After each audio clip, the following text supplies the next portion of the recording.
Wonderful New Year holiday. My name is Tika, and I'll be your host for today's session. Just a quick note.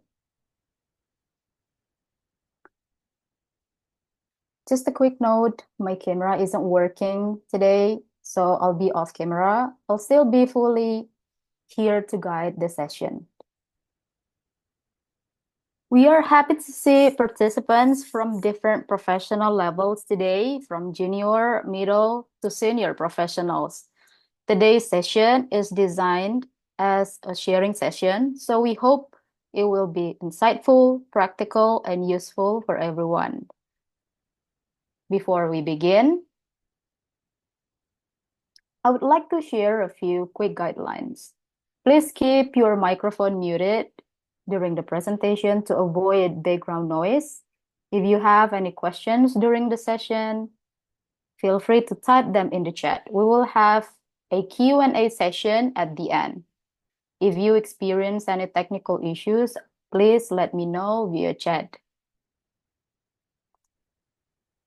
All right, so with that covered, let's begin today's session. It is my pleasure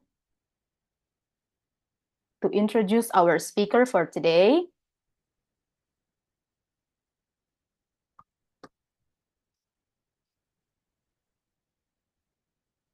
Right. Our speaker is Mr. Ricky Nuryadi, holding PMP, and CPMI certifications. He's also an experienced trainer in project management with extensive experience in both practice and learning. But credentials alone don't tell the story.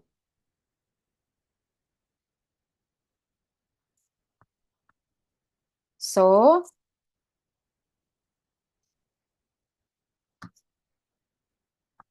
here we have a sneak peek of his career journey. So Mr. Ricky started his career on the creative and digital side.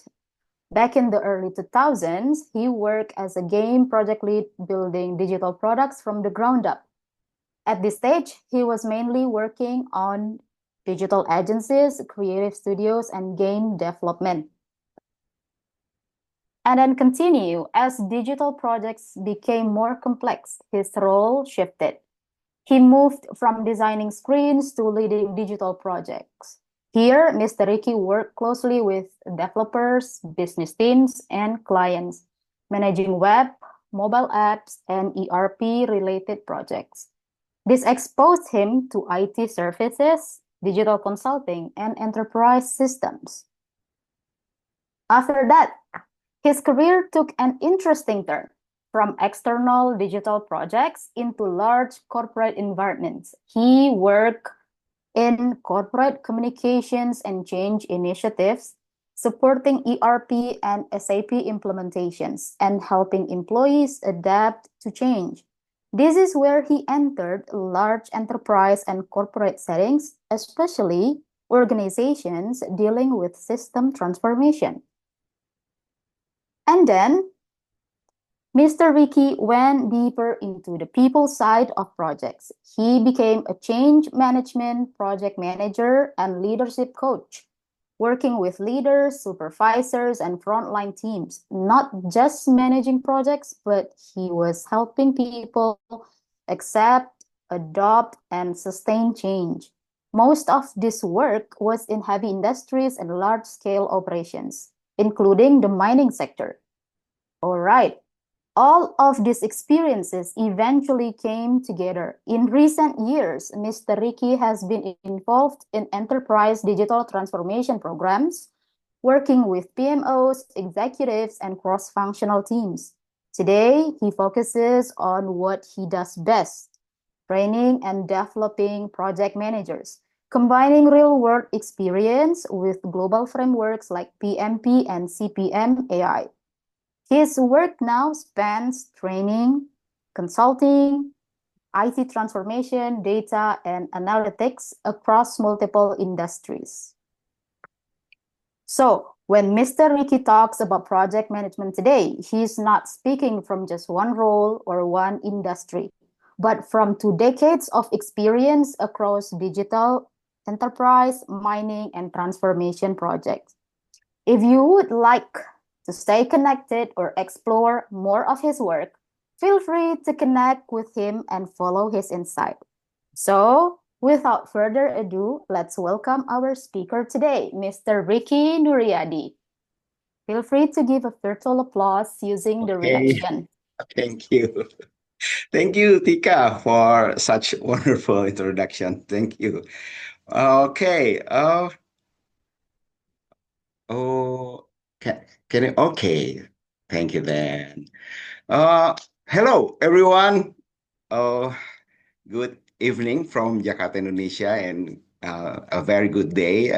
Welcome. Uh, Thank you. I really appreciate that for all of you that joining this webinar. I truly appreciate your interest in learning more about how project management is evolving in the age of artificial intelligence. Today, in this wonderful evening in Jakarta, I'll be sharing my what can I say? This is like my review. This is like what is it's not like it's not like an excerpt. It's like what I think and what I can get from the PMI Certified Professional for Managing AI, or PMI-CPMAI. We will look at a glance regarding what problem this certification is designed to solve, how it differs from traditional project management approaches, and what it means for professionals who are increasingly involved, of course, with AI driven initiatives. Uh, and yes, I proudly say that most of the module is made with the help of Gen AI, Gemini, ChatGPT, and Claude as an but it derived the essence and crystallized from the full course. Like I believe it is like 200 or 300 something slides. I make them compact in this the essence of it, like 30 something pages. I hope this session give you clarity, practical insights, and a useful reference as you consider your own learning or professional development journey. Well, I know the time is limited. Hopefully, we can cover and we can have Q&A sessions. Well, let's let me to share my slides and let's get started. Okay, let me share.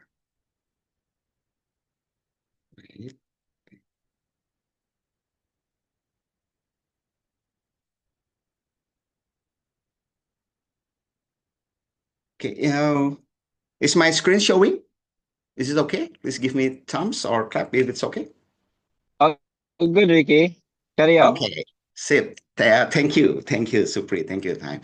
Okay, so the the sharing that I'm giving is about PMI certified professional in managing AI. My personal review of the training module. Previously, it's the module before it becoming a PMI module. It's from Cognilytical, a company that create this CEPMAI called Cognitive Project Management in AI. So this is me. Like the Tika already tell about me. It's just thank you very much. So I won't spend any more minutes regarding this. I will go. My name is Ricky Nuri, and it's been a very nice to know all of you. Please contact me. Let's connect on LinkedIn and everything. So tonight sharing is actually the group is a part of Data Enthusiast Community, DEC, from Indonesia.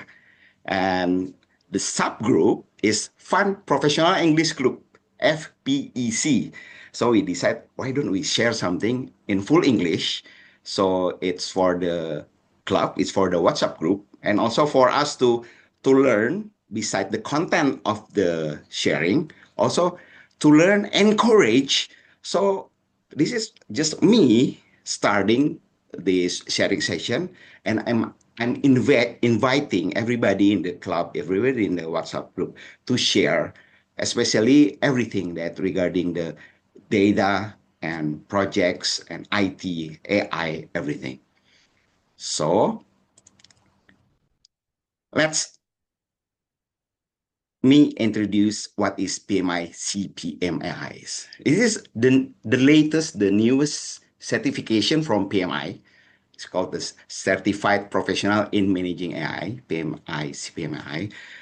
There's no experience required. Everybody can register in this certification. You will have a bundle of a package contain of video courses and quizzes. Then you will have the right to follow an exam. After you pass the exam, you will get the certification.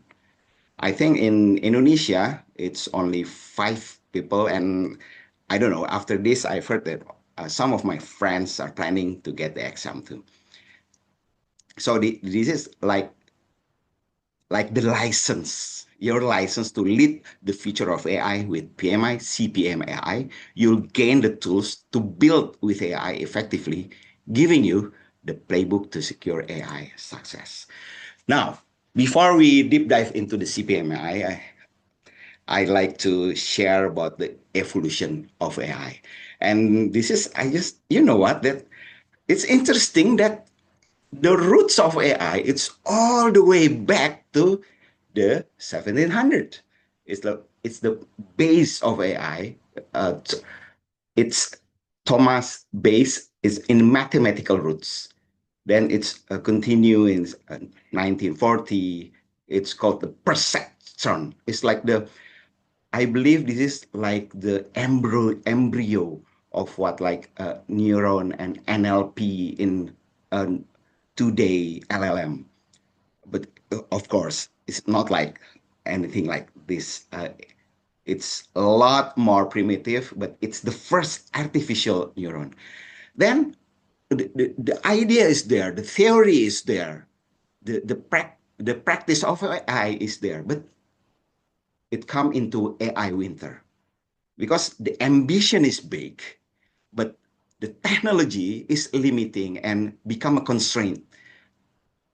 Building complex neural networks is impossible at that time in the 60s to the 80s.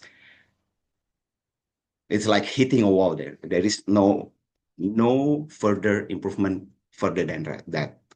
Then 1989, path forward, then 2012, a breakthrough moment.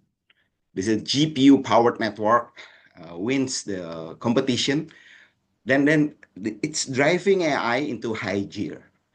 I remember at that time, around that time, it's what I know. Then enter the era of the big data. That's plenty of AI initiative was made. I remember there's Deep Blue. It's not DeepSeek. It's a Deep Blue. Then AI 2-bit. I remember at that time it's the AI that can beat the world best chess player. I remember, is it Kasparov perhaps? Okay.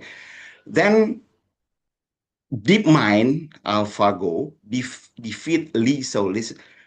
Go is a traditional Korean and Japanese game that's require very at that time before 2016, like no one will thought that a machine can beat a man in the game of Go. At that time, DeepMind can beat the master of Go, Lee Soro. Then, after that, 2018, GPT-1 arrived. And after that, the initiative of AI that I will tell later about Coca-Cola, about Intel, about also from NASA. They built several AI initiatives. at around that 2018, 2019, around there. Then 2020, I believe that's COVID time, around COVID time, GPT-3, a massive lift. Because at GPT-1, it's only 117 million parameters. Then in 2020, it's like 175 billion parameters, a huge jump in size, in power. Then 2022, ChatGPT goes public, and all the way until now, I believe now it's ChatGPT 5.2, I believe, and a lot of Gen AI and new LLMs are developed, even getting better and better at a really, it's called like a massive leap until now. It's like the generative AI explosion.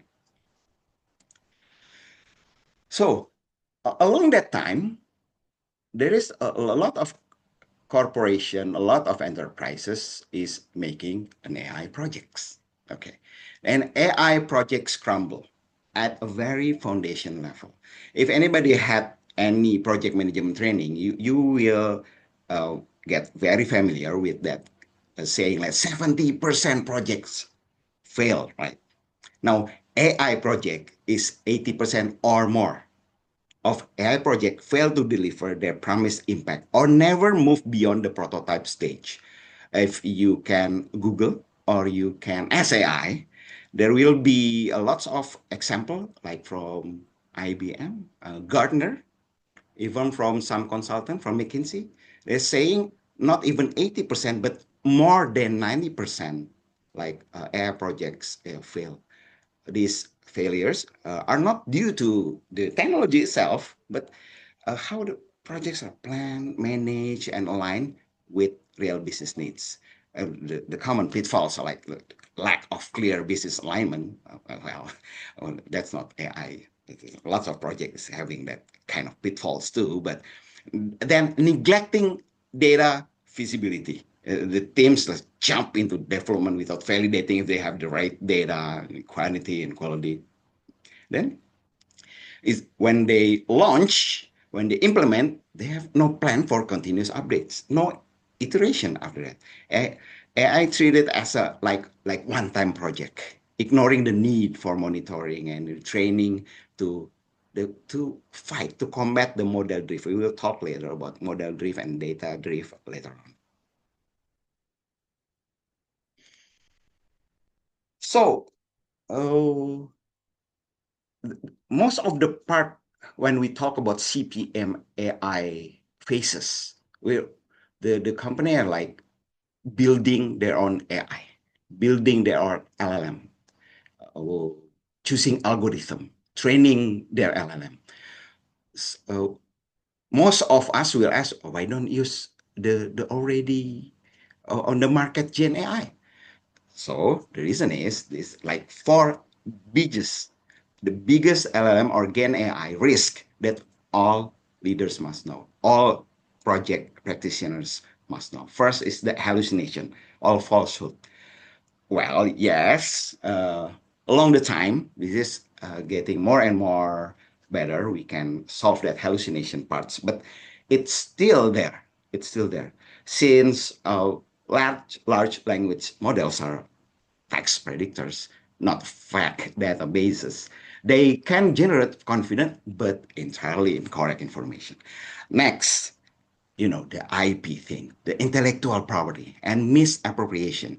The Gen AI has an intellectual property problem. If anybody know Ghibli Studio, the famous Japanese anime producer from Hayao Miyazaki, is models trained on internet data from all the image, from all the animation, the manga, may reproduce protected IP without license, creating unauthorized derivative works. So if you know, I don't know in other place, but I know in Indonesia there is a time when social media, when profile full of uh, pictures, when people take photograph of himself with family, using the style from Ghibli Studio. That's intellectual property. Next, it's a data privacy and security. So there is a case when a Stanford student who used prompt injection that can trick Bing chat into revealing its hidden initial prompt. So employee may paste sensitive company data into public LLMs. Now, this is a really important thing. If you are uh, pasting or using your company data, uh, this can be used in to this is really a privacy and security issue. So it can be hacked somehow, so they can use to reveal proprietary information.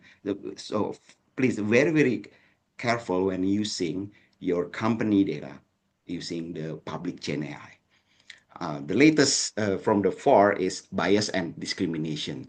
So there is a case when a hiring tool learn from past data to discriminate against candidate from certain background. So like the AI system trained on biased historical data, for example, like making a decision on a loan, either this person is can loan with our institution or not, will learn and perpetuate those same biases at scale. So it will, like your data based on historical, it's not your data, it's from anywhere, then the tool can make you discriminate some decision that make will be discriminate that's supposed to be not like that. So that's it. Hallucination, intellectual property, data privacy, security, then bias and discrimination. The risks of advanced AI are not theoretical, it's there. They are active threats in product, legal, security, and HR domain. So this is like, why don't we, our company, why don't just company uh, don't have to make an AI project. You just use the Gen AI that already there in the market. So this is for the biggest reason. Now, we have already like traditional project management, traditional way, SDLC, the waterfall way, the predictive way, the agile way. Why traditional blueprints, traditional frameworks don't work on AI? Well, established project management methods fall short on critical AI specific requirements. It's like traditional project management, if you look at the left side, is focused on code and functional specification and in making the products, see, making the code, making the features. And even in agile, the traditional agile methods emphasize iterative sprints for feature development with stable requirements. So it will capture like the story point, it will capture the product backlog, sprint backlog, but it's actually emphasized on iterative sprints for the feature of feature development and not for the AI project reality. It's making the feature, making satisfying a need of a stakeholder within the backlogs. And typical IT projects, deployment is often the final milestone. It's like, yay, launch, yay, go live. Then that's it. Now, if you look at the right side, the AI project reality, inherently it's data driven. It's it's a data-centric project. If data is absent or poor quality, no amount of coding can compensate. No amount of further efforts in coding, in features can compensate. Because we know that garbage in, garbage out. Now, AI project will make that on a lot bigger scaled level. AI project reality requires iteration on the data itself, collecting, cleaning, labeling, experimenting. At every phase, it's about data. Then AI project reality is deployment. It's only the start. It is the starting point for continuous monitoring to detect model drift and performance decay. It's decaying. So in AI, need ML ops. Like in development, it's like DevOps, it's ML ops in machine learning. So CPMAI was designed specifically to close these gaps by blending data-centric best practices with an iterative business-focused framework. CPMI built for methodology for AI success. So this cognitive project management for AI, the previous name before it changed into the new name like the certification professional is a framework designed to close the gaps that left by traditional methods and reduce the high rate of AI project failure. It extends proven approaches with AI-specific best practices, data-centric, iterative, and vendor-neutral. So data-centric is with data readiness and feasibility checks into every step. The first step, step 1 to the sixth step, from business case to deployment. Issues are caught early, not after resources are wasted. Iterative means acknowledge that AI systems evolve. The methodology is a loop, not a line. It's a loop, allowing teams to refine models based on evolving data and business condition. Vendor neutral is integrates with existing organizational already existing practices, agile, DevOps, and PMO already there. So the CPM AI never tell us to use like safe or use this method, that method, uh, but is uh, but this method is augmenting them with AI specific guardrails rather than just forcing a complete overhaul. Use this. It's like providing guardrails, and vendor neutral also like it's nobody like you are Microsoft minded, like Google minded. Is never about that. It's vendor neutral. Now let's us talk about the 7 patterns of AI. We will talk further about this because this CPM AI certification, the module also realized that because this AI knowledge, the field of AI, it's still some are debating about the terms. So they ask us to agree on the patterns. So the 7 patterns of AI is it's a common language for a complex field. So AI is not monolith. The different AI system will look wildly different in practices. To manage them, we need to a way to classify them. So these 7 patterns of AI will help the project leaders, the project team to classify. Okay, we're building AI. So what patterns are we building? What patterns are we doing? So these 7 patterns will give clarity. This will map the project into one of these 7 patterns. We will talk later on.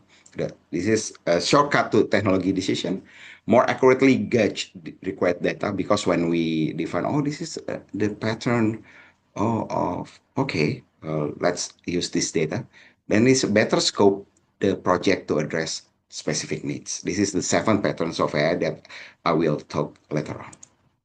Now, the team.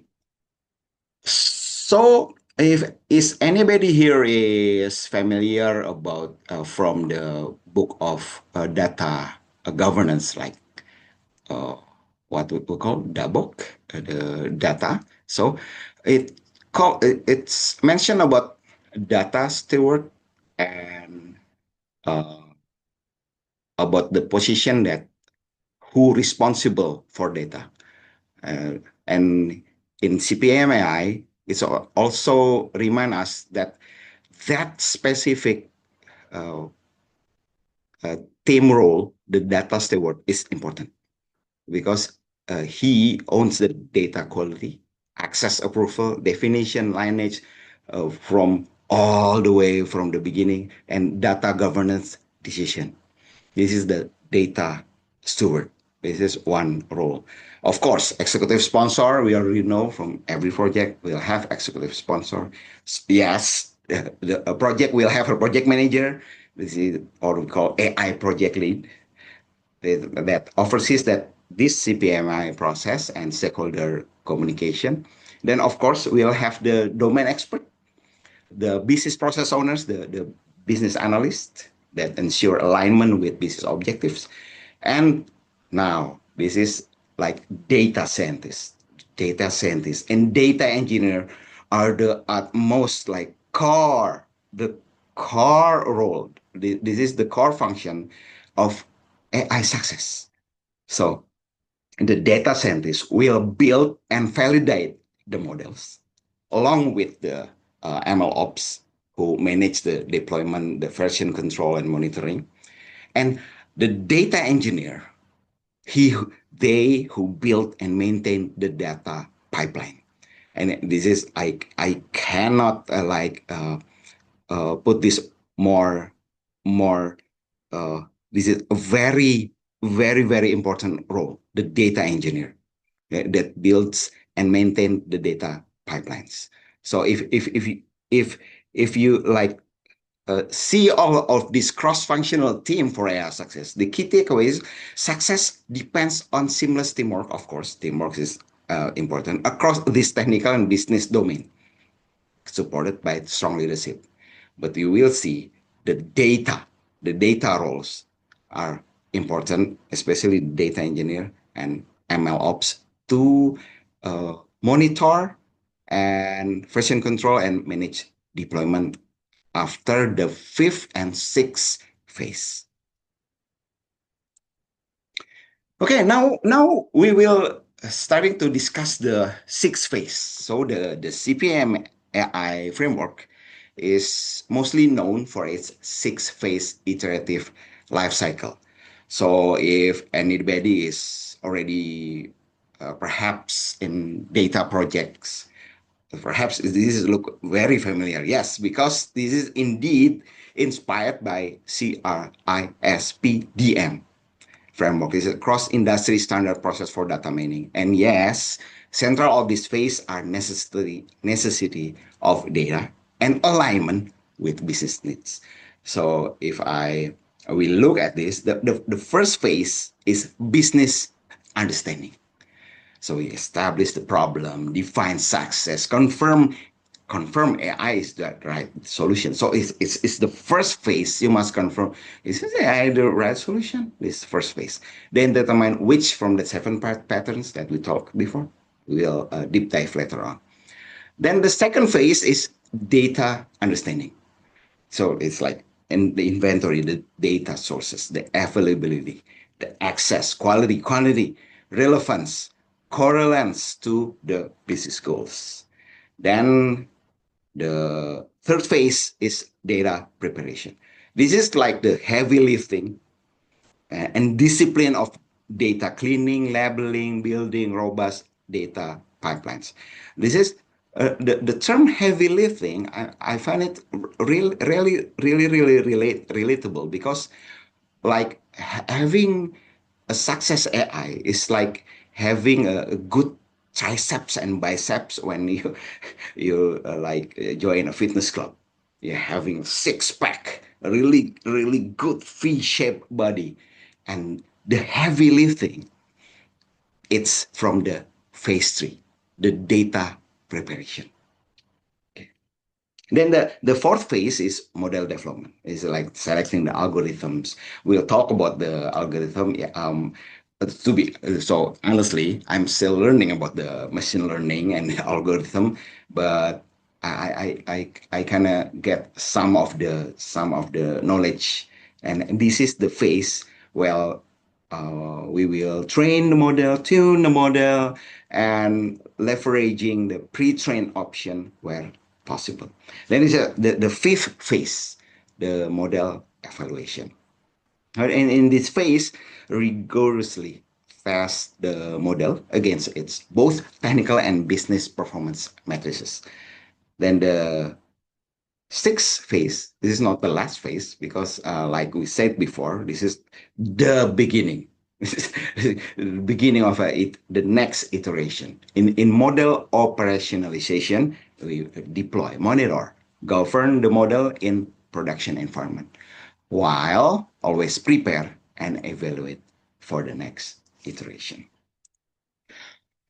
So I'm guessing some of us, perhaps many of us, will ask: Is there any company or any project is using this framework? The answer is yes. If anybody asks, is there any companies using this six-phase AI project framework? Yes. NASA use it, Coca-Cola use it, and Intel use it way before even Gen AI become famous. So Cognilytica is the company. It's like they with NASA, Coca-Cola, and Intel, like interview, collecting data, getting best practice, and learn from them. So the one that doing the project is the team from NASA, the team from Coca-Cola, the team from Intel. So the Cognilytica is like uh, along the way the project they oversee, they consult a bit, and they built this CPMAI before they join being acquired by Project Management Institute.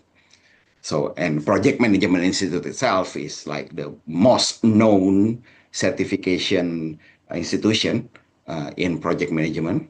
And this qualifies that this six phase is not only used, but its validity and its method is like proven by these three companies. These three companies have like three challenges, but using one framework, the CPMAI framework. So we will follow this. This is a real project. This is a real world AI journey of three distinct organizations using the six-phase cognitive project management for AI. This is like this as a map. Yeah. This CPM methodology is the map. At each phase, we can see. So the detailed processes. I'm really sorry. You have to see the detail process in the course, in the CPMAI course. Uh, in the module, it will in detail explain each of the steps. There you can compare how Intel, NASA, Coca-Cola is navigated similar challenges to achieve vastly different goals. But to cut it short, it's all start with the stakes defining the business problem. So the first phase is about business. It's about business. It's about business understanding. Okay. So a successful AI project solve a problem that cannot be addressed by simple deterministic, this is a probabilistic system. The first step is to define the objective scope and what failure truly costs. In Intel, the project is about smart continuous integration because the problem they have is like this is so time consuming, resource consuming for tasks, especially in the integration tasks, because they're very, very complex code. There's, so they want to reduce the wasted developer time and computational resources. The AI goal in Intel is predict whether a code commit will pass or fail integration tasks before running them, saving significant time. Well, at this moment, perhaps if anybody has been a vibe coding, anybody like uh, have already tried Cursor, already tried the AI Studio. This is what actually what everybody in doing vibe coding are doing now, testing by using AI. But at that time, Intel is using it's like around uh, uh, before even COVID. That's when even the transformer model we know as the ChatGPT is not even being launched. They the AI have to predict whether a code commit will pass or fail integration test before running, saving significant time. Then NASA, they have predictive maintenance. Okay, anybody here like in industry of mining will or in heavy units, heavy heavy vehicle that need predictive maintenance is perhaps not it's already familiar about it. This business problem is standard schedule maintenance on turbofan engine is inefficient and wasteful. Unpredictable failures are catastrophic. So, like, if we let me share a bit about maintenance. So, scheduled maintenance is what is everybody is expecting because it can be derived all the way to the production, all the way to the revenue and cost. But when the failure, when the maintenance is unscheduled, I cannot imagine even in NASA, it will be a lot even more complex. The unpredictability is like catastrophic. So the AI goal is to predict engine failure with enough lead time to perform maintenance, avoiding both downtime and disaster. Okay, so you know NASA is like a disaster that we heard about the Apollo. So it's not about the downtime or the cost efficiency and all. It's also avoiding disaster. Next is Coca-Cola. It's kind of a little bit light. It's brand content moderation. So the the AI can help. Is this a good content or not safe for work content? So the business problem is a social media app with user-generated content needs to ensure brand safety at scale. Human moderation is slow, costly, and still is error prone. So to share a bit, the Coca-Cola uh, is like doing some campaign so everybody can upload their photograph, video, and everything using the brand of Coca-Cola. But there is a time when some of the uploaders is uploading and not safe for work materials, adult contents or like improper contents. So the AI goal automatically moderates submitted images to ensure they feature brand content. So ensure they're not like Pepsi. It's not Coca-Cola. Ensure the brand content, and they also make sure that do not contain any not safe for work material. So that's what the AI do for these three companies. Okay, so I made this from the help of Notebook LM Google, right? Okay, I made this like a short infographic, and I will share with you this content. This like explaining a step by step from the business understanding, data preparation, model development, model evaluation, model operationalization from Intel predictive analytic, also the NASA, Coca-Cola, and all the business goals. So this from step by step, Intel, NASA, Coca-Cola will share. I will share in detail about what they do at that specific phase. And pardon me for some of the mistakes that perhaps occur in this the making of this, but I will share this, and please inform me if you find any that I can give you further information regarding these three real world example with the CPM AI framework. Do you want to have the detailed information? I know you guys wanted it. So see from for yourself at the CPMI materials from pmi.org. You can see the full online material there. As it's like this is for those who ask, is this CPMI really working? Yes. It's not even like CPMI then adapted to this project, but this project, a real project runs. Then Cognilytica see, interview, observe, and takes the knowledge, take the framework, and the framework it emerge and compiled into this 6 phase from business understanding, data preparation, model development, model evaluation, and model operationalization, and it's iterate all the way. It's been done by Intel, NASA, and Coca-Cola. Okay, now I continue. Let's deep dive now. So CPMAI is consists of 6 phases. Let's deep dive.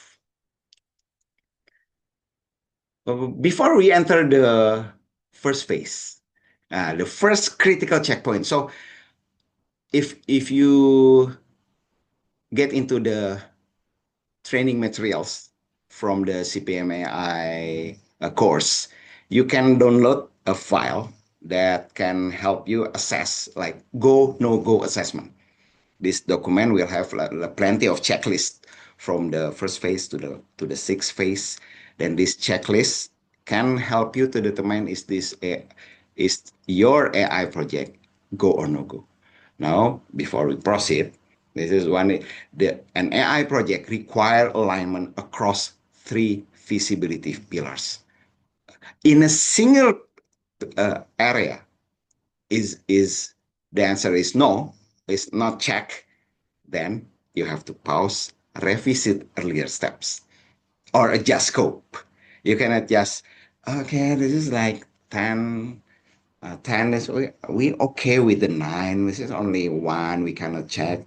Well, we continue. No. So it clearly states that within the document, if you cannot give one check is empty, then you cannot go to the next phase.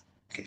As the first is business feasibility. This is like ROI, and we have the stakeholder buy-in, executive sponsorship. So if you have like perhaps 5 stakeholders, then you have like the SME and one of the directors. Like sometimes we just go on, okay, it's only him that doesn't agree, so just move on. No, we cannot.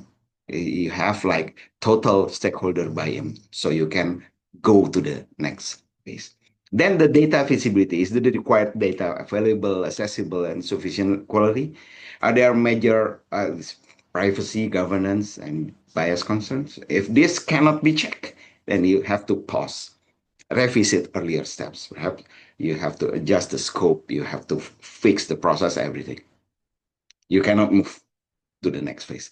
Then, of course, the technology and execution feasibility. That's the organization have the skills, infrastructure, resources to build and deploy the model. So, if anybody here is like, imagine, wow, so AI, these AI projects has to be, you see, skills, infrastructure.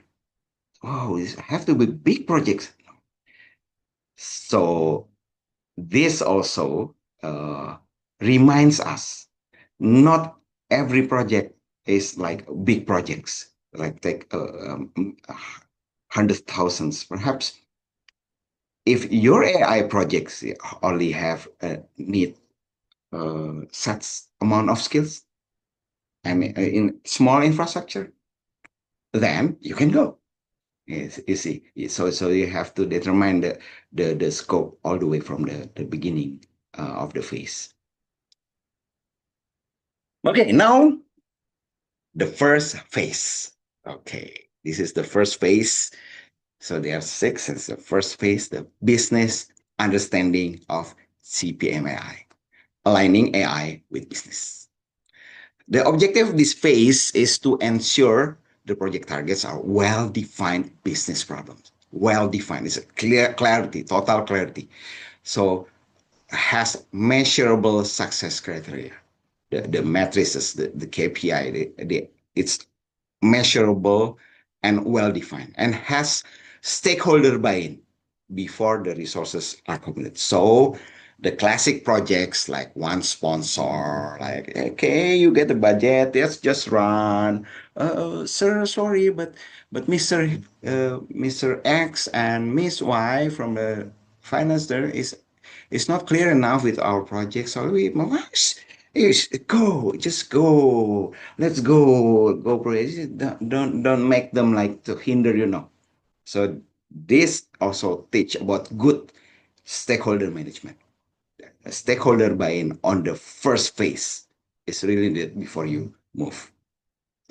So the core activities are establish the business problem, pinpoint the true need, and confirm that AI is the right tool. And then you define success criteria and scope, like KPI. This is an example, like reduce call volume by 20%, reduce waste 10%, improve customer traction and everything. Uh, like percentage is must be clear. Then POC, or proof of concepts, especially that those that carried by vendors, by suppliers. The CPMAI really like strong. Uh, this is like a big no. This is like you have to avoid the POC, proof of concept, because in this first phase you have to scope for the real world pilot or MVP, the real project. It's okay with pilot, but no just POC, no proof of concept.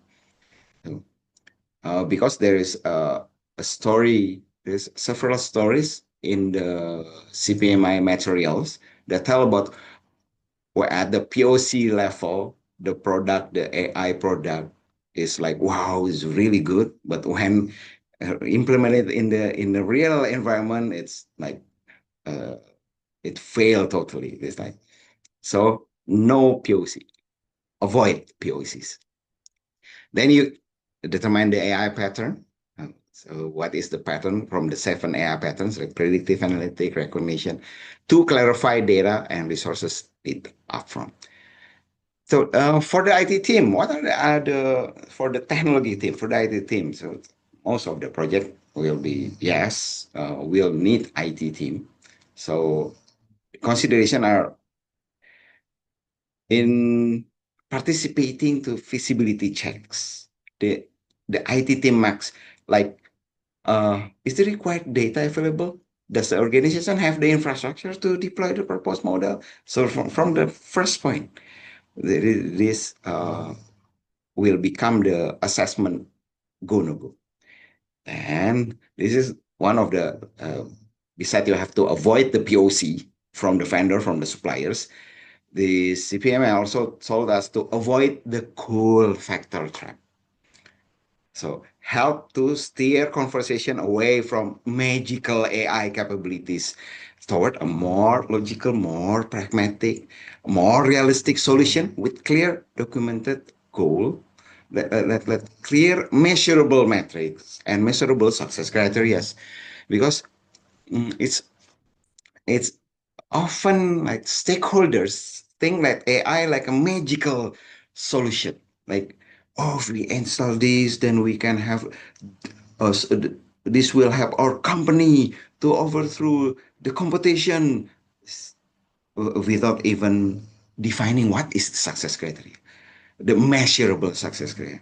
So we have to help to steer conversation away from like magical. Oh, AI is the magic. AI is the solution. AI is cool. We will look better than our competition. So we have to help steer conversation away from the stakeholder, especially top stakeholder. Then always think that AI can do magic and have the cool factors. Okay. That is phase one. So is the first question that project leaders must answer is AI truly necessary? So this is the first step, even before you do your AI project. You have to answer, is AI truly necessary? Before any work begins, you must justify the use of a cognitive solution. So this AI, this probabilistic, is not a deterministic. So first, you must like the specific business objective. So is this really require a cognitive solution? Is there a better, perhaps, non-cognitive alternatives? The more deterministic, the more deterministic way.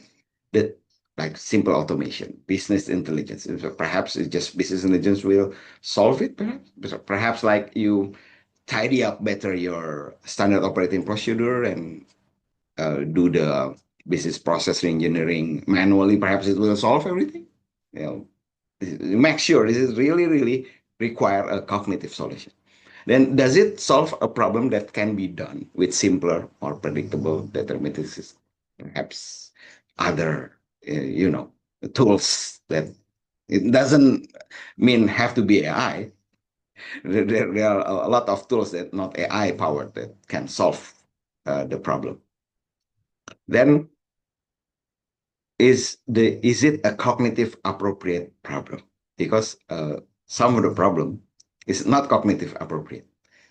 Cognitive appropriate first is, will it otherwise require human capabilities? Okay, and that's cognitive recognition, classification, prediction, clustering. This is a human capabilities within a system. And does it allow scaling in a way that other technologies can? So, oh yeah, this AI will help us to scan our invoices easily rather than other technology.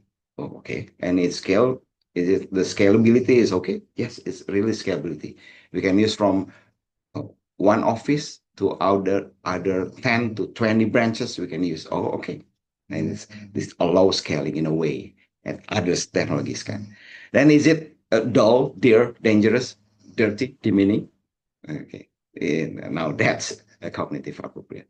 So if you can solve the problem effectively with a simpler non-AI approach, you should. You should. Not every initiative, not every project is have to be AI. And so the justification is the first step in the blueprint. And as a CPMI, as a project manager, as a professional in managing AI, please make sure is it AI truly necessary. After this, then we go to the next. Yes, it's necessary. Then this is the blueprinting value, defining success and failure upfront. So this is like the basic hyperparameters. You must define what success look like to prevent building a technically impressive model that deliver zero business value. We say, wow, but no business value. So the key activities here is define success criteria and KPI. In the first phase, define success criteria. What does success look like in quantifiable terms, like reduce live call center volume by 20%, improve forecast accuracy from 70% to 85%. It's like really you can quantify the metrics. Then determine failure tolerance. So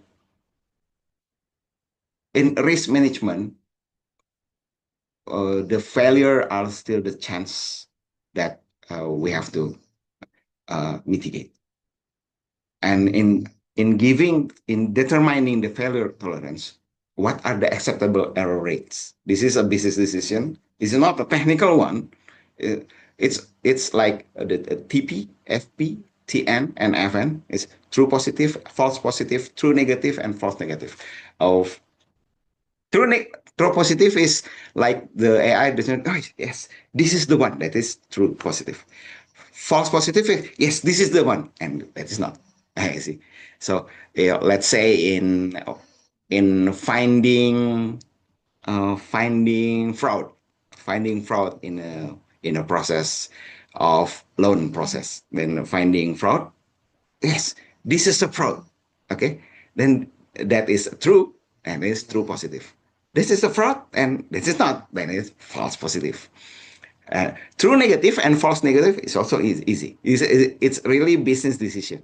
True negative and false negative. Like the example with Coca-Cola. The Coca-Cola, like when they have their fans uploading in their system the photo of holding a Coca-Cola bottle and Coca-Cola shirt, whatever, and oh, this is safe picture. This is not safe for work picture.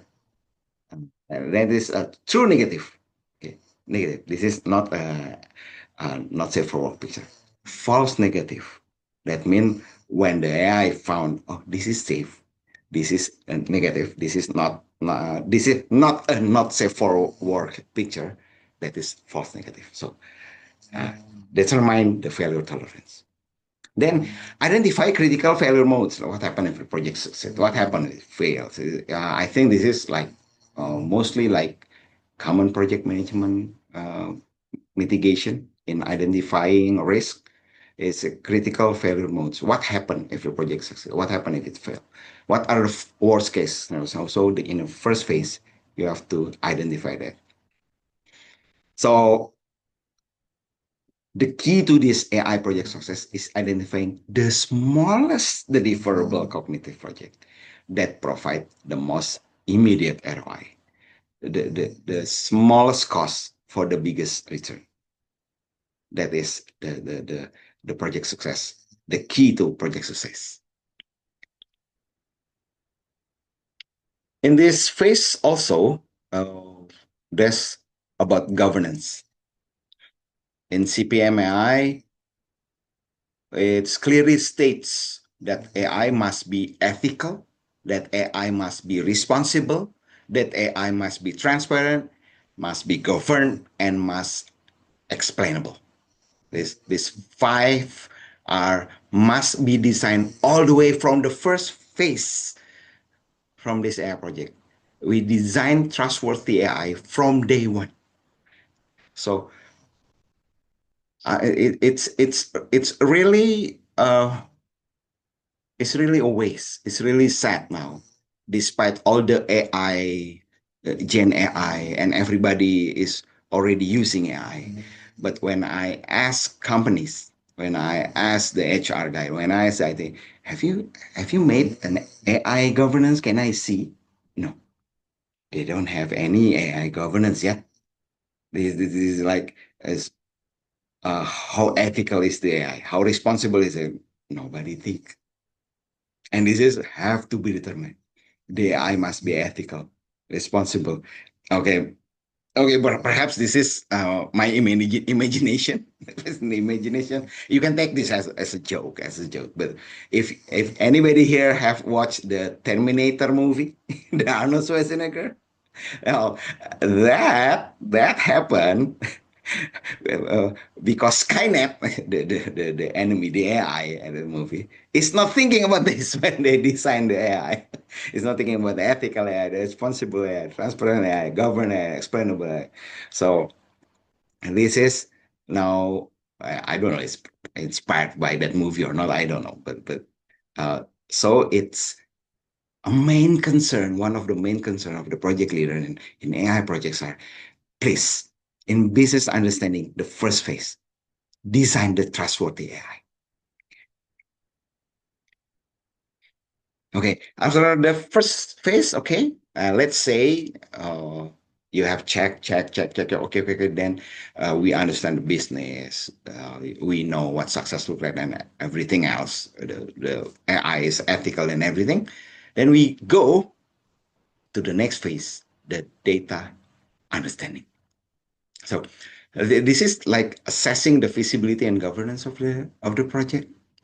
The second phase objectives is to determine what data is needed, whether it's sufficient in quantity, sufficient in quality, and what governance constraints apply. This is where many projects are first exposed to major risks. This is the first, the moment of when we understand the data. Oh, man, it's not enough. Oh, it's too much. Oh, it's too many manual process. Oh, we don't have enough the data. So that's it. Because uh, I'm having this conclusion that if you are doing AI project and your data is still in a mess and your data is still, most of them are manual. So please reconsider your AI projects because the data understanding is core activities is data source inventory and quality check. So you have to catalog all potential internal, external data sources, evaluate completeness, consistency, and accuracy. Then this is the V's of the big data, the four V's of the big data. This about the volume, variety, velocity, and veracity. We will talk about that after this. Then establish governance and privacy guardrails. Confirm the data ownership. Who owns the data? And the data permission. Are you really, really like, I don't know in Indonesia regarding AI, is there any, perhaps somebody here can enlighten me about the policy and security protocols. So about the ownership, uh, if anybody here work in data, anybody here work in data analytics, in um, business intelligence, in SAP or any IT projects, perhaps you often hear this kind of conversation like, uh, hello, yes, this is IT. Hey, IT, why are you showing that data that we are like 25% from target sales? That's what the data said. No, our data said it's only like 2% from the target. Oh yeah? Yeah. How come? Then the data shows from the IT guy that directly get the data from the ERP system, from the Salesforce system. Then and the sales guy have their own sales data. And then who owns the data? Who owns the real data? And is IT have the rights for it, or vice versa? Is the sales have the right data and have the right for it? That you have to really really make sure all of this governance, the data ownership is clear in the second phase. So it's like the consideration are these fees, the four fees. Uh, it's like merged, integrated into the architecture for data ingestion and storage, the early security and compliance review, what are the sensitive data, and the PII early to architect the anonymization and access control, preventing costly rework. Then bias detection. From here, you already can begin to scanning for major distributional skews in the data that will lead to bias model outcomes. In create the data source inventory, like list the potential sources, catalog all relevant data. Right? So the AP files and third-party data assets, like clarify ownership and access. Who owns the data sets? Physically, virtually resides in the cloud and promise, and then what mechanism I needed to access it? What mechanism? Automatically, or you have to download it manually, ERP from what platform you need to access it. Then explore the data gaps. Critically, this process must also identify what data is missing or inaccessible. A significant gap might require revisiting phase one to scale back the project scope. Okay, I'm not like advertising Microsoft, but I believe that Microsoft are making a special solution for this data thing.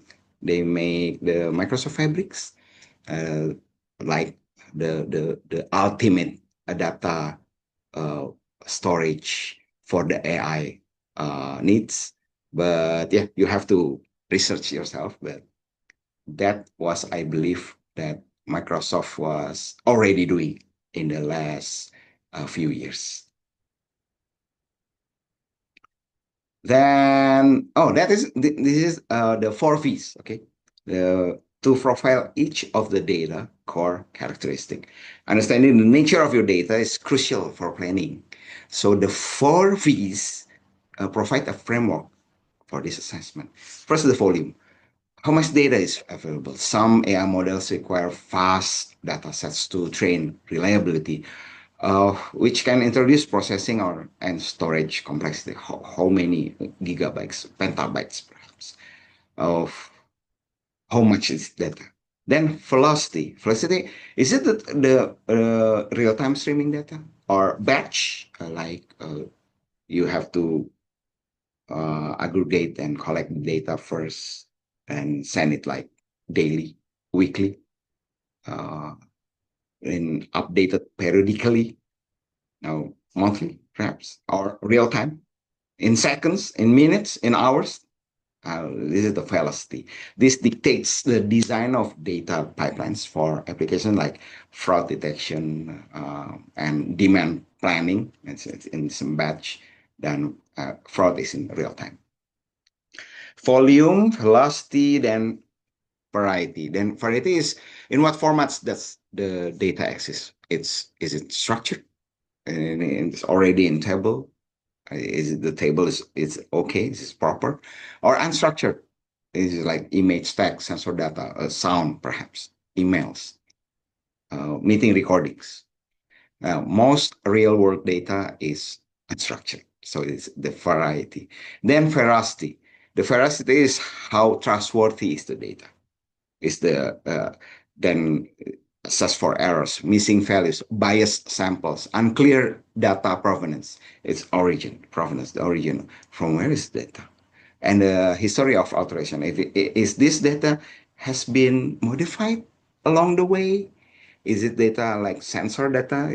Is sensor data from the field? Then like the field has like sensor collecting points.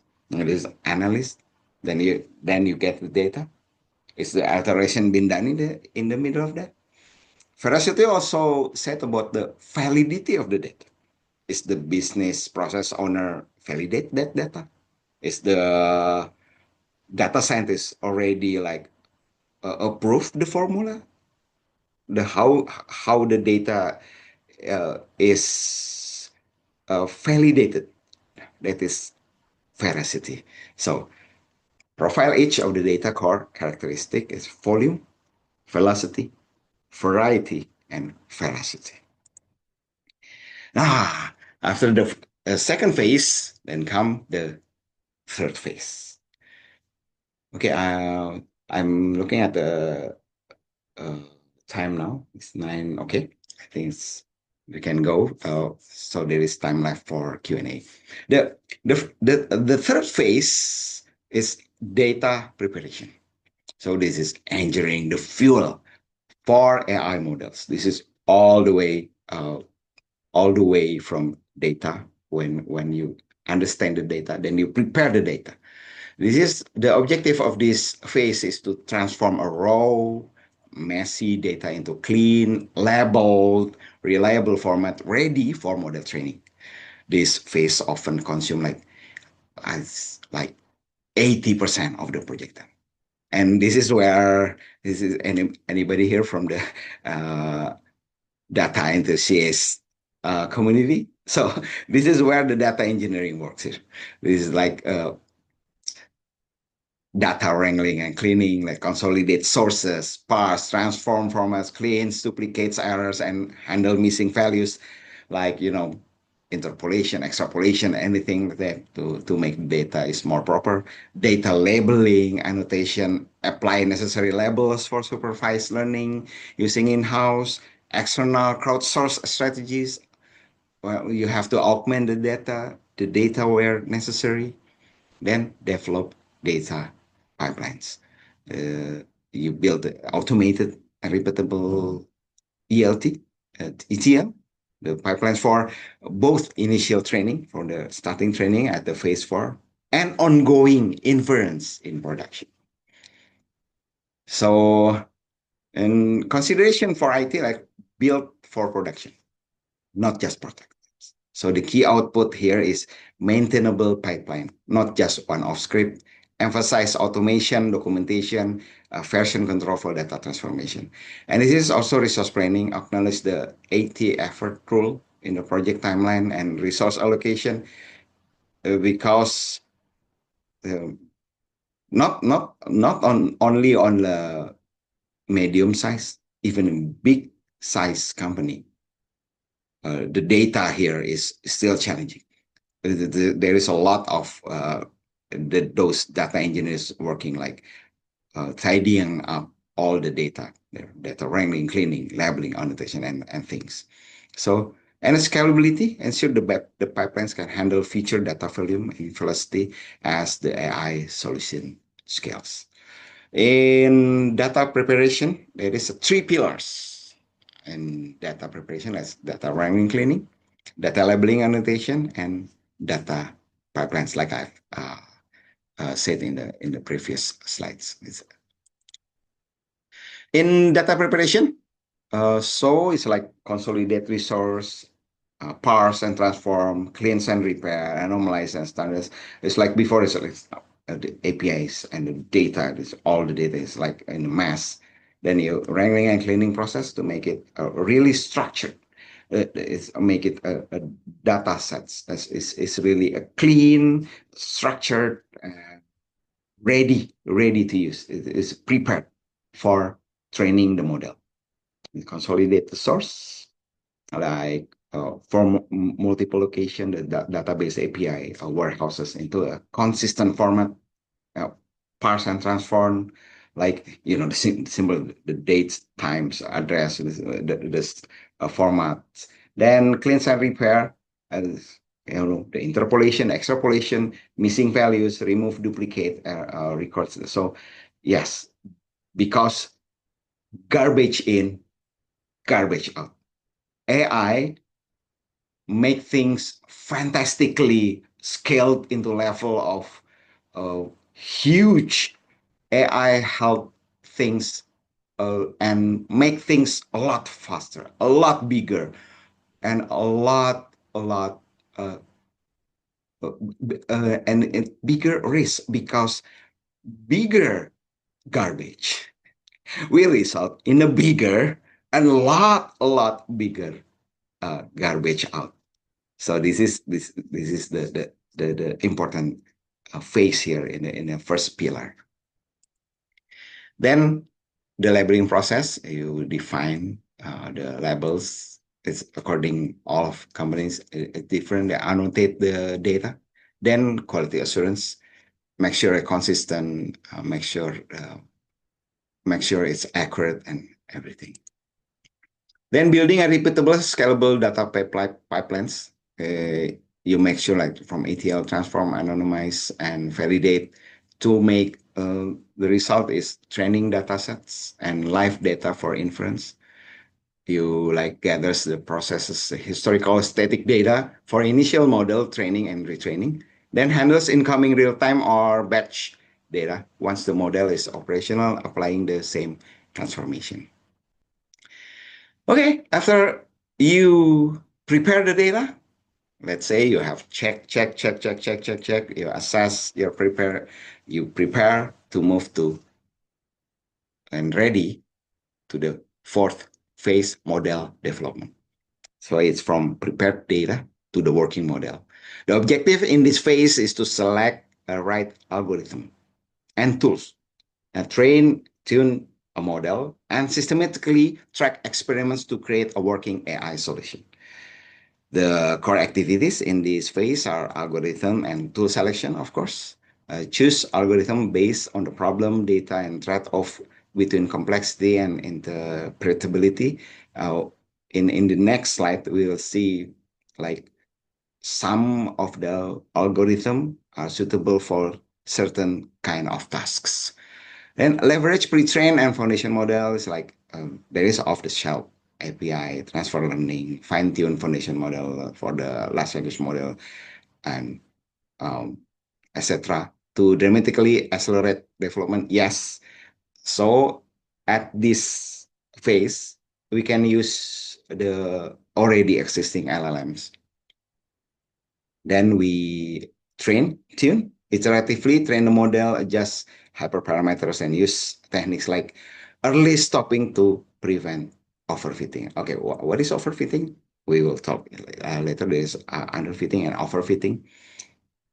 Key consideration for IT, like infrastructure and costs. You must think about the CPU, GPU, on-premise, cloud. Then because training can be resource intensive, if you are planning to train your own LLM, you want to train your own LLM, and experiment tracking, implement tool for model versioning, logging hyperparameter. This is crucial for reproducibility and auditing. Ecosystem alignment, select tools and platform. You can use AutoML that align with the organization existing tech stack to simplify integration and support. Okay, this is I gather from several slides, several modules in the CPMAI materials. So there are a lot more algorithm. So for the task of classification, regression, clustering, complex pattern, when you train the machine learning, uh, there are some best use for certain tasks, and some are better to use for other tasks. I perhaps pardon me for just reading some part of this. Uh, then I will give you this page. I will give you this page and then the front page uh, for you to see, and perhaps you want to know all the other details. So the algorithm, let's say in a classification task. In a classification task, there are naive Bayes, decision trees, random forest, SVM, and key nearest neighbors. This is like the algorithm on how you uh, train a model. There is a supervised, unsupervised, then let's say in decision trees. So decision trees is like the basic AI. You're using a lot of if then else, something like that. There's a rule-based logic and branch like decision tree is definitely like a branch and leaf and everything else. It's a rule-based logic. You need a white box literally like categorizing. This is the white box solution where the logic must be explainable in a flow like we program things. Uh, so this is almost deterministic rather than probabilistic because this is one of the simple way the algorithm the decision tree, and you are using structured data.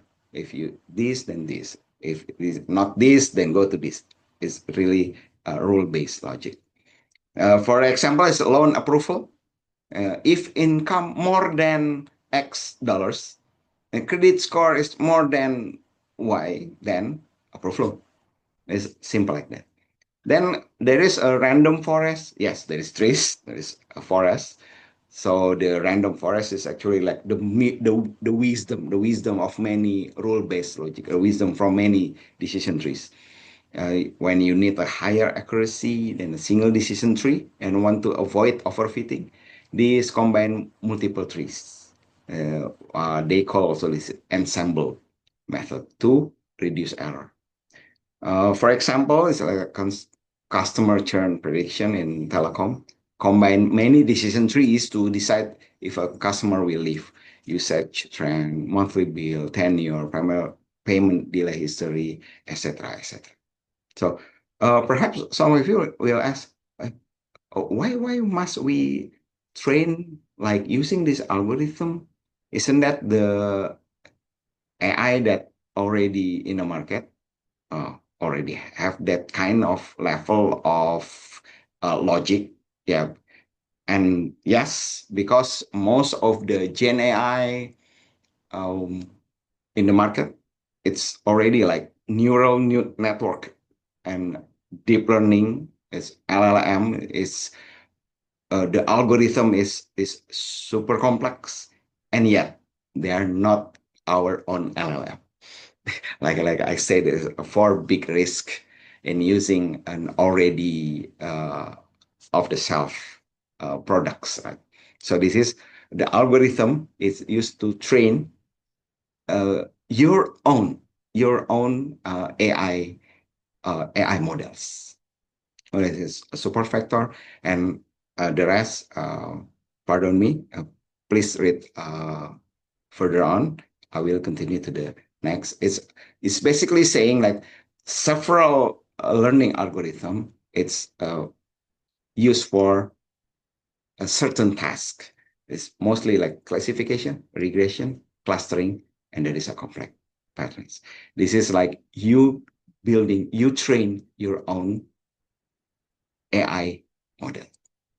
So CPMAI, like in this process, of determining.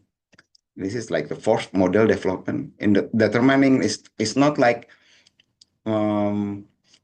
ask us to do not use Gen AI at all. No, it's not like that. But the first choice always like you have to determine. Perhaps you have to make your own LLM. You make your own AI model. It's always on that kind of mindset. But you can use Gen AI for like creating other things rather than using your sensitive company data. So it's like making brochure and making wonderful pictures or whatever, asking common knowledge. It's okay. Gen AI is really, but when it's about doing the things like predictive maintenance that using your real data, the CPMI like encourage us to uh, select which of the algorithm that you're going to use to train your own AI models. So other key factors on the selection like explainability is a white box and black box. So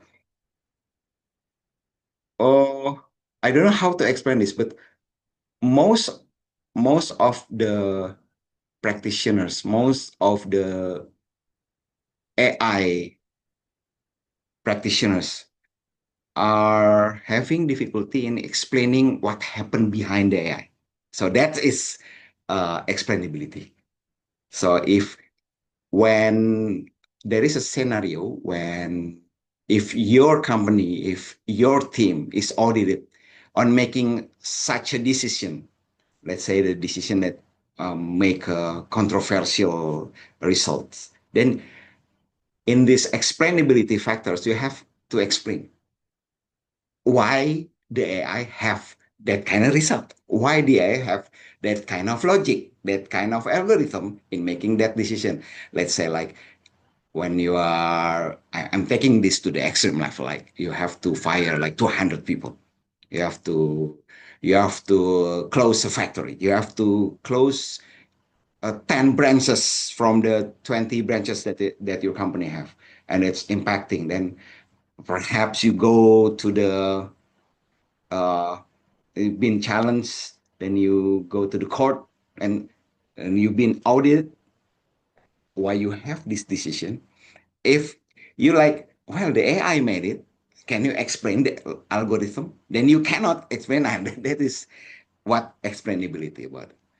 But if you train your own with your own algorithm, the explainability will be high because it's your own LLM, your own logic. That is explainability. And because like decision tree is very clear. Uh, it's very explainable. It's very like logically and technically explainable. Then data availability. Deep learning model are data hungry, require massive data sets to work well. Then bias versus variance. We can have to balance like model fits training data versus new data because there is two kind of term here, underfitting and overfitting. Underfitting is the model is having a high bias.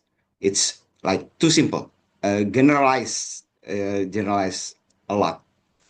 It's not too specific when answering certain challenge set, certain needs. It's like a shirt that fits all, one size fits all. Now, if you're having this problem underfitting, you may need a more complex algorithm. Then there is a overfitting. That is underfitting. Overfitting, the model is too specific to the training data. Like it's the sample is like shirt molded into one person and it's made from a not flexible fabrics. You may need use the ensemble methods like random forest or regularization to fix this. So it's not too underfitting, not too overfitting. Then you balance, then you kind of find it the right the right model in handling this bias versus variance. So in machine learning, I'm trying to like having a conclusion on this machine learning thing. So to make it easier to explain, it's like hiring, selecting, and developing an employee. Let's say you have a model there, you have an employee. Like model, I'm like analogy. This is like analogy from model to an employee. So supervised learning is like hiring an apprentice that you're having apprentice who must train explicitly with examples. Unsupervised learning is like hiring an analyst, then look at mass of files, then they work by themselves because they already have sets of knowledge, sets of parameters without instruction. So unsupervised learning, they can categorize by themselves, they can cluster by themselves, they can do their own thing without supervised. Then there is reinforcement learning. It's like stick and carrot. Like you like giving certain amounts of reward, bonus, incentive. Like if this is an employee to operators because of doing certain expected behaviors or activities, so he will behave accordingly toward what we want by himself. So if it's a machine learning, you have certain algorithm that will give him like virtual incentive, like reward, like you're doing that's the right job, this is not the right job, then it will learn by itself by reinforcement learning. So after we uh, select the or develop the model, then we evaluate the model. So it is like validating performance and business impact. As a performance and business impact. So it's like the objective here is to rigorously test the model performance against both technical benchmark and business. Remember that we not only monitor, we not only see the technical, but also the business success criteria that define all the way from the first phase before making a final go no go deployment decision. The core activities in this phase is measure technical performance, use metrics like accuracy, precision, recall. This is like how we calculate the performance of machine learning. Use a holdout task to see check overfitting and ensure generalization. Validate business KPI, confirm the model achieve the intended business goals. Like from the first one, we define the KPI, cost reduction, improve efficiency, faster process, etc. Then gather user feedback to assess adoption potential. Then plan for monitoring. Okay, lay the groundwork for ML ops or defining threshold for detecting model drift, data drift, post deployment. Yes. Later on, we'll talk about this model drift and data drift post deployment. Key consideration for the IT is define monitoring threshold. So there will be like upper limit and lower limit. You define those, establish the specific metrics and performance threshold that will trigger alerts or retraining pipeline in production. So the alerts will make the ML ops, the team will know promptly when there is a certain threshold is reached. So we must define the thresholds. Then is integrate to CI/CD pipeline. Then go no go decision. Provide input whether the model is technically robust and operationally sound enough for deployment. Then we evaluate. So the model evaluation is definitely within a single phase. You have to do evaluate. So you cannot pass uh, to have the operationalization. You have to evaluate first. So there is quality gates. Because we remember all the way, like over 80% of a project fail to deliver the promised impact. Uh, this failure is really due to the AI technology, but lack of rigorous validation before deployment.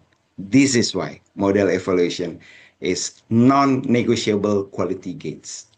The gate mandate is to prevent common failures, ensuring reliability and accuracy. Validating business ROI is always to the business, validating business, then preventing negative impacts like legal risk. You don't want your AI to have a decision like you don't know, it's no explainability or non-ethical, non-responsible. Those trustworthy AI, you have to make sure it run by the design. Then we also like as much as we can do with the limited knowledge that we have now, we make sure future proofing because the model perhaps is okay when we evaluate. It performs well today on our test data. How do we ensure it's still valuable, accurate, trustworthy tomorrow in the real world? So from the development when performance is high, along the way, months after months after months, the data will drift. The input, the data will drift. Then the concept itself, the algorithm, the model itself will drift along the way. So let's say the customer demographic will shift. It's the business impacts. The sensor behavior change with seasons. Perhaps when you test the sensor that you have on your vehicles at the field is still in prime condition, but along the way, after 6 months, the the first year it deteriorated. Then it will change. Then the data will drift. And there is a model drift. Perhaps there is the first you think that because consumer preference, then you like make a algorithm, you make a formula, you determine in the random forest, in the decision trees, you determine that this kind of consumer will buy this uh, kind of consumer will also buy this. Along the way, customer can change. Then your hyper parameter that you set at the first, it's drifting. That's what model drift. So it's inevitable decay, the model and data drift. After that, now this is the sixth phase. This is the last phase. This is the sixth phase. We cannot say this is the last phase because this is the beginning. Because the beginning is when the model used in the real business. Operationalization. It's handover from the project to the real operation. It's deploying, monitoring, and iterate. So the objective of this phase is to integrate the validated, so the AI model is already validated into production system, ensure it delivers value consistently, establish a life cycle for continuous monitoring, governance, and retraining. The core activities here is determine deployment environment, choose the right platform. It's like you have to choose, yes, you have to count the budget, the cost at front, but this is where is you really make sure the security, the latency, is it on premise, is it on cloud or edge device, that on some places, that on the remote areas where internet is not as smooth as in the town area, in the suburbs. So you must choose like edge devices, which can run online or offline. Then implement real-time monitoring, deploy dashboard, track technical performance and model performance. You can track the drift in real time.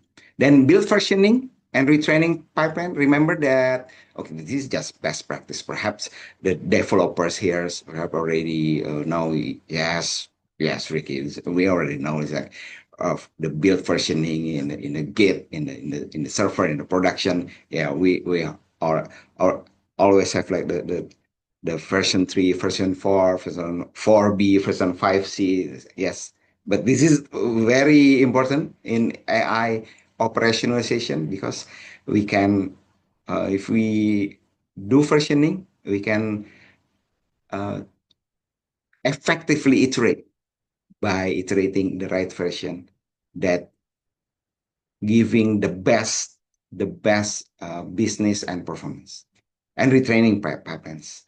So the key consideration is MLOps is the key. Governance and security, and make sure to implement robust model governance, including access control, auditing, version control, security protocols for the models and its API, ready for the next iteration. So the goal is not a finished product. The phase 6 completes the loop.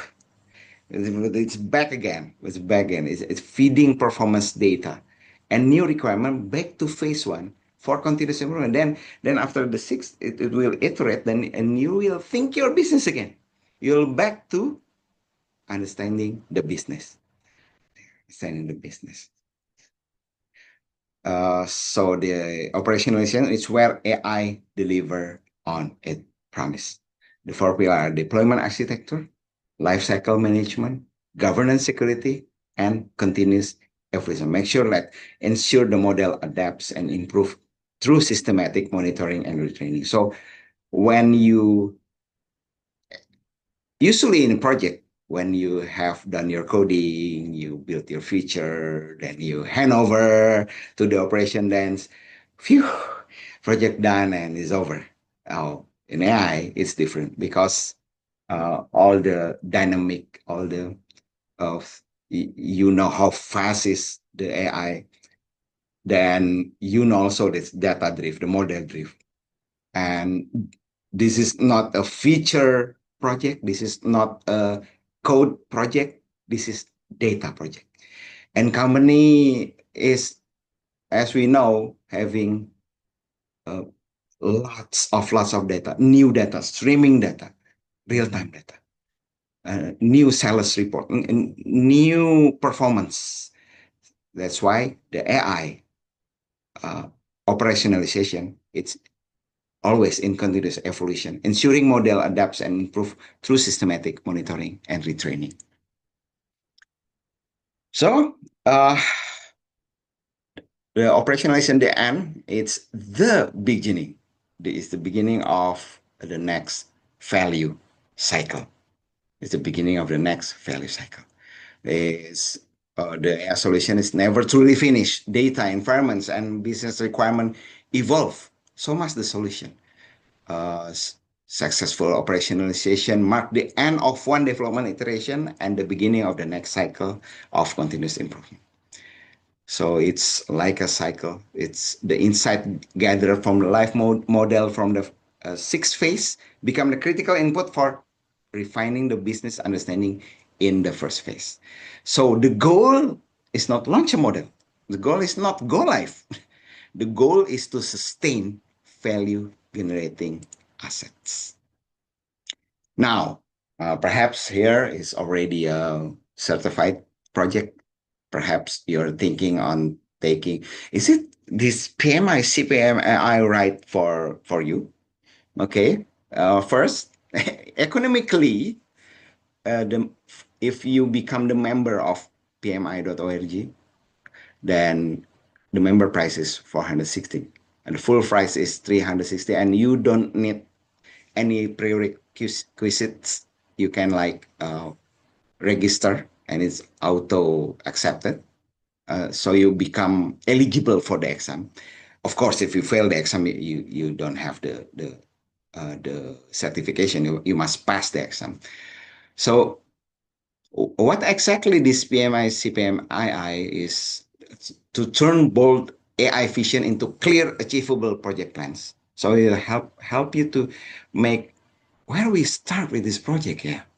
So this is to achievable project plans. Navigate fast-changing technologies without needing tool-specific training. You don't have to learn in specific tools. Unite cross-functional team around shared process. So it will be cross-functional. And so the CPM AI can have them that usually in a silo, they have their own AI projects. CPM AI can have them to together cross-functional team to share process, unite them together in making a single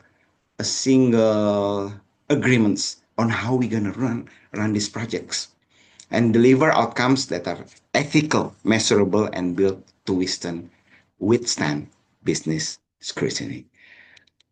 So, is it right for you? Yeah. Please retrospect, introspect. Then, is it right for you? Yeah. The answer is yours. So,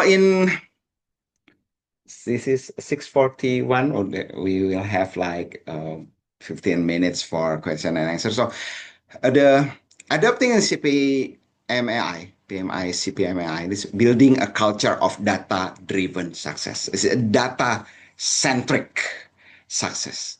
The CPM provides the structure to turn ambitious AI ideas into impactful, long-lasting solutions. Embracing it requires a shift toward data-centric, iterative, and business-aligned mindset.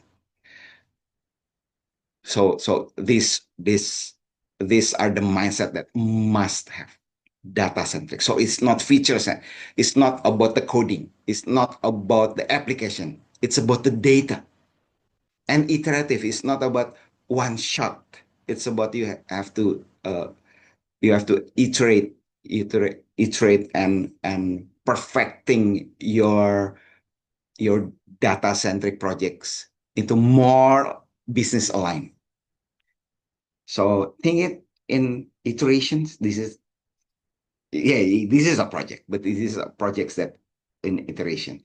As a products, if anybody here is already having an agile training, this is not project. This is a product. This is a product that evolve, not a project that ends. This is a product evolve. Data is the foundation. So rather than prioritizing which LLM we use, or like, when we have AI, we can do this. Rather than that, please prioritize on data, the data quality, the governance, the robust pipeline from day one. Then start with business value. Always begin by answering, why are we doing this? Do we really need AI? Yes. How will we measure success? So please start with business value. Then my recommendation for further study, this CPMAI certification training. What I deliver is this perhaps is only like 10%, 15%. It's only the skin. This is only the skin, and especially when you like, oh yeah, how is it the project like Coca-Cola, Intel, and Coca-Cola? Intel and NASA are doing. In the model, you will see. Then evangelize internally, like I'm doing it. And I am evangelizing this CPM AI core tenants with business stakeholders to build common language for AI initiative. So the question is not AI will be part of our future, but how we manage it. The CPM AI provide the methodology to move from the experimentation to enterprise grade execution, ensuring that our AI initiatives are not just innovative, not only innovative, but successful, reliable, and trustworthy. So from the start, we wanted to keep away from that Skynet thing happen on the movie Terminator, right? From the beginning, from the beginning. So I think that's all, and for the material for tonight. And I'm opening for Q&A session. Q&A session. Then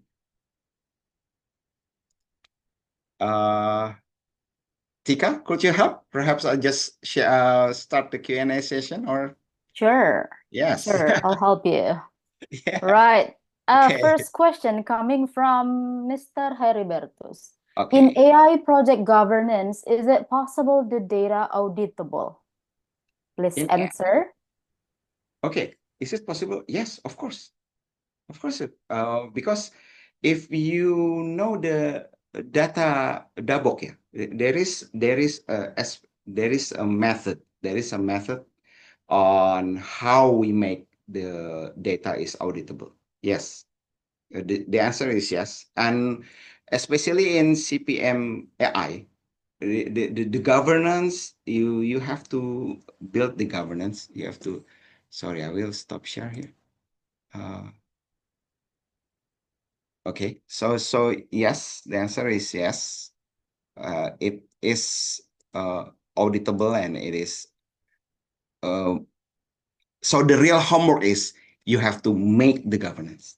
Start from the role. Start from the role. You define the data steward. You define the who owns the data. What data must be validated. That clean up your data.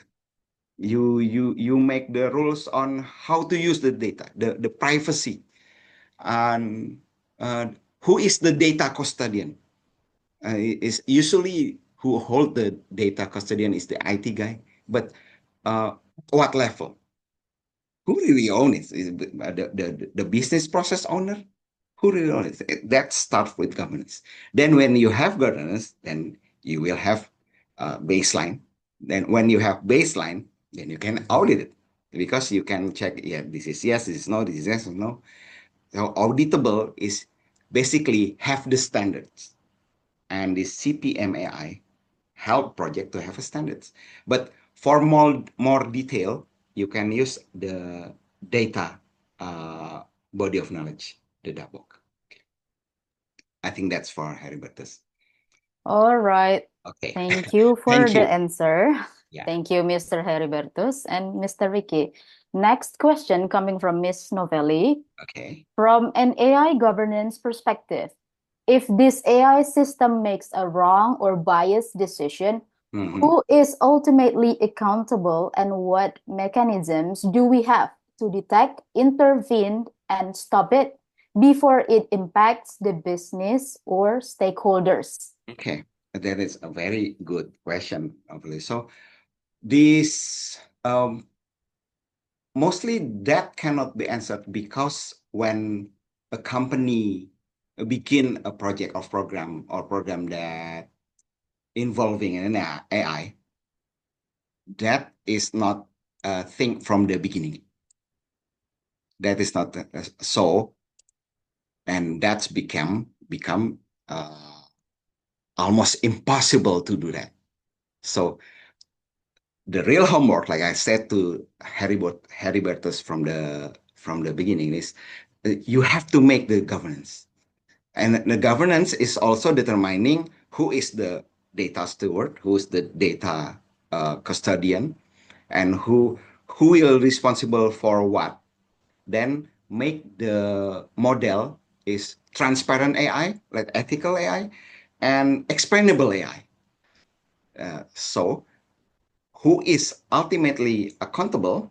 Yeah, it's back to the project. It's always the main sponsor, and also the governance itself. When you make, it will be depending on the culture, depending on the company, depending on the enterprise. But this uh, will will require a more comprehensive cross-departmental agreement. But mostly, you have to determine first who is the data steward and data custodian. And it's from the data sites. Then after that, you have to decide within the company itself who will be responsible. Then about how to detect, intervene, and stop. Okay, that also depends on the model, that also depends on the monitoring and also on the team that you have, the skill, the infrastructure, and also the dashboard, and also in the setting the baseline, setting the upper limit, the lower limit, setting the threshold. It's very important that you have the dashboard and you have the team to make sure. And yes, that is the answer. Stop, stop before it impacts, and make sure when you evaluate on the fifth phase, you make sure that uh, that wrong decision, that biased decision is doesn't happen. But when okay, you already done your homework, you already evaluate, and it's the data drift or the model drift still happen, and then uh, you have to detect it as soon as possible and stop it as soon as possible. I think that from my standpoint, I can say that. Okay, All thank you. right. Thank you, Mr. Ricky, and thank you, Miss Novelli.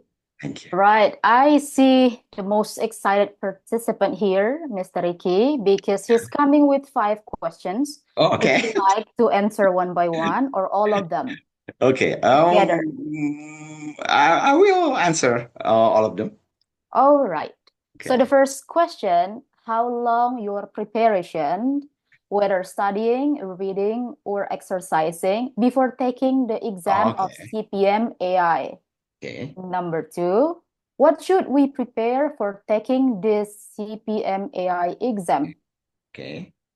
Number 3, is the exam as hard as PMP exam in your opinion? Okay.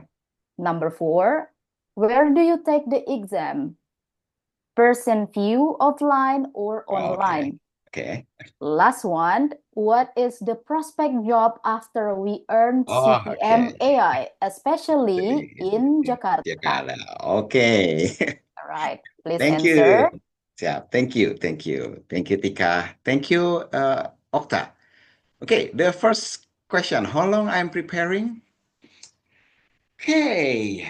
Actually, I bought the course around a year ago. Yeah, it's around a year ago, but I'm studying it rather in slow pace. Okay, and I'm beginning to have like the real planning on studying, reading, exercising in real fast and productive pace is around 3 months. Okay, before I'm taking exam. And the last 2 months were very heavy. I'm just reading and doing the mock exam and things. So is the exam as hard as PMP? Oh, I'm thinking more into like yes, I must say for me, I don't know if other have already passed CPM AI here. I think CPM AI is PMP is harder than CPM AI. Oh, in other way, but the challenge I have in doing CPM AI was to memorize the terms, the machine learning terms, the bias theorem, the random forest, the key nearest things like that. Because CPMI is a framework, like you having a PMP exam, like you have this kind of framework of on the PMBOK, the sixth edition of PMBOK, you have to learn like 49 processes. I know that in the 8th PMBOK, you already have like 40 processes. You have the framework, then you can like stitch them up together. Then you have like the mindset that you can use to answer the question. But in CPMI, the answers and the questions you must memorize because the machine learning some of the data processes that, especially me, I'm honestly, I come from IT projects, but not that deep on the data and machine learning. I'm still studying, I'm still learning. So that's kind of challenging for me to memorize the terms. Then where I'm taking, yes, person view online. I'm taking proctored version of person view in my own home here, in my room. Yeah. What is a prospect job? Okay, this is I kind of I will take this more into optimistic way. There is a lot of prospect job after we take the CPMA. There is a lot of prospect there because there is a lot of AI projects, and honestly, most of the AI projects are aimless. They are like doing themselves. Even in one company, even in one company, the department is studying this kind of AI. This department is studying those kind of prompting training. This department, and all of those things aimless. And this is the time for those who hold the CPMAI to make things uh, more impactful for the business, make things more impactful for the team, and make this so the AI can be managed in a proper way, in an ethical way. I think that is the answer, uh, Okta. All right. Thank you, Mr. Ricky. And thank We, you, Mr. Okta, for the questions. we That's still have interesting. 3 minutes. Is it okay? Okay, this is, I think, the last two. Yes, the Yeah. last two questions. I'll start with Mr. Adip Rahim. Yeah. Apology if I'm pronouncing your name wrong. If a software development project leverages existing Gen AI capabilities by integrating with existing LLMs, Okay. just simply integrate with existing LLM, develop the prompting RAG. Does CPMAI consider this an AI project? Yeah. Or is it essentially a standard software development project that can be managed using conventional framework like waterfall or agile? Oh, okay. Thank you. I think this is my friend. Hello, brother Adip. Uh, um, okay, I just answered. Yes, this also considered by CPMAI also an AI project. So the main concern is not about this Gen AI or using LLMs or integrate and you just develop the prompting and RAG because the the most critical thing that always repeatedly mentioned within the CPMAI was the data. So to answer this, yes, this is also an AI project. Either you're using the existing Gen AI capabilities, which is day by day, is getting better and better, and I don't know. I'm just amazed by the existing AI right now. And and yes, also, uh, this is but if you say this is a standard software development project, I think that is the point that CPMI are not. Because this is not a waterfall, this is not agile, this is like combining the best of two. Because you have to first come from a business needs, then from identifying the business, then you identify the data, then you prepare. That is more like waterfall, like you have to do this after this after this. But within the process you have to iterate, then you have to go back again. That is agile. It's agile. Then you can say this is hybrid. Okay, this is hybrid. So what the CPMA has said that just use the CPMAI method in the 6 phase. And within that, in detail, you're using like waterfall SDLC, you're using like agile, as long as within you know what phase are you on now, it's okay. I think that is my answer, Brother Adam. Thank you for this is a very technical question. Thank you, Mr. Ricky, for Thank answering you. that. And thank you, Mr. Adib, for the question. The last one, Mr. Ricky, is coming from Mr. Okay. Fauzi Yusuf. How should a project manager balance innovation speed with governance and risk management when using AI in projects? Please, Mr. Ricky. Okay. If I answer this, because Fuzzy is one of my senior.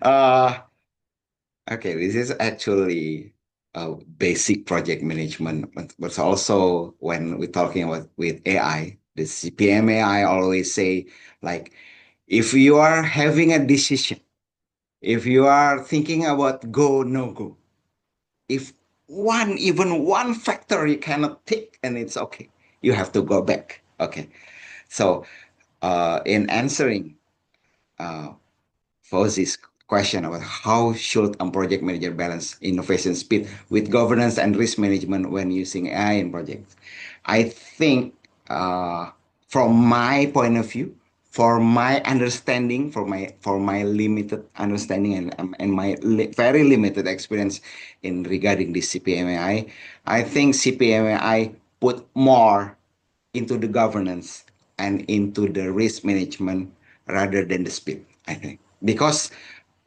it always said, especially in the assessment document, when there is, you cannot take one thing, then you cannot go. You have to decide to go back to the last previous phase.